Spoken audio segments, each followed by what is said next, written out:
prophet also said, there is not between the creation of Adam up to the appearance of Qiyamah any matter more difficult than that of Dajjal. And this is what people just cannot understand. They do not know what the Dajjal system is all about. The very word secrecy is repugnant in a free and open society. And the hope that each of us has to build a new world order.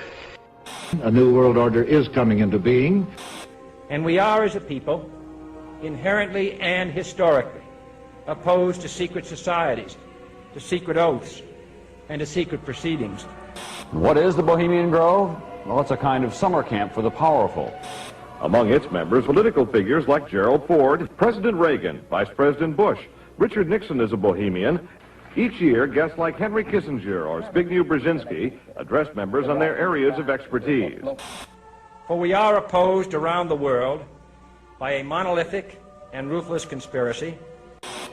It is a system which has conscripted vast human and material resources into the building of a tightly knit, highly efficient machine. By the military-industrial complex. Its preparations are concealed, not published. Its mistakes are buried, not headlined. Its dissenters are silenced, not praised. We can find meaning and reward by serving some higher purpose than ourselves. A shining purpose, the illumination of 1,000 points of light. No expenditure is questioned, no rumor is printed, no secret is revealed. We have before us the opportunity to forge for ourselves and for future generations a new world order. The quest for the new world order is in part a challenge to keep the dangers of disorder at bay. We were interested today to hear that more than 100 law enforcement officials in Mexico are having microchips implanted in their arms. The chips allow a person to be scanned, sort of like a cereal box at the supermarket checkout. I think the most important thing is for Barack Obama.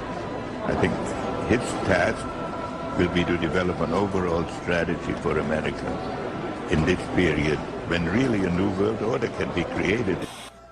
I think a new world order is emerging, and with it the foundations of a new and progressive era of international cooperation.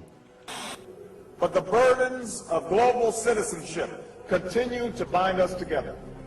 In this new century, Americans and Europeans alike will be required to do more, not less. Partnership and cooperation among nations is not a choice. You know, there is such a thing as insidious influence. Does it involve bribery?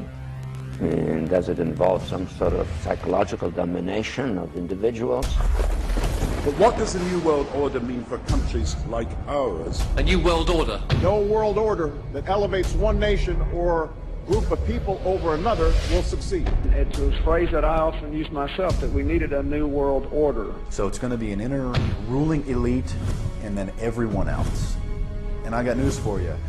You're everyone else. The whole concept of New World Order is something else. It really says that the state is God. You take the roots of that organization and you find out that they created in all of the British dependencies what they call roundtable groups.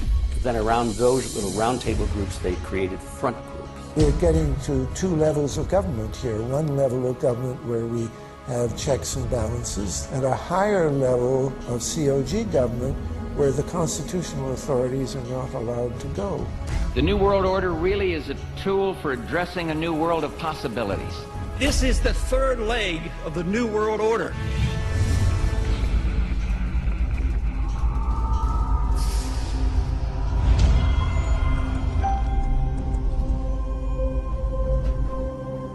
The Blessed Prophet sallallahu alayhi wa sallam declared, every prophet warned his people about the Antichrist, about Dajjal, the false Messiah.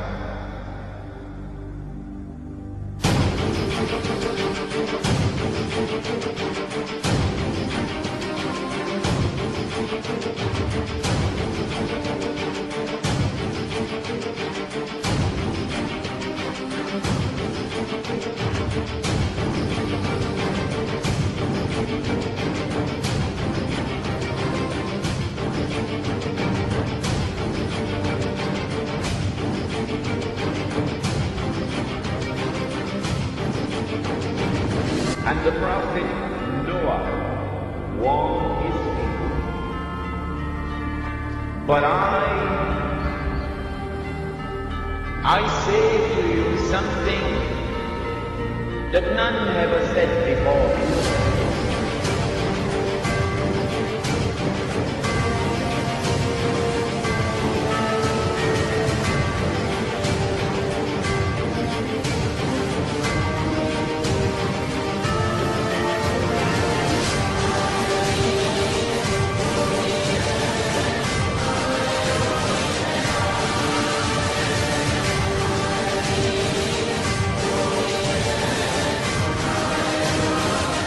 The Antichrist sees with one eye, his left eye.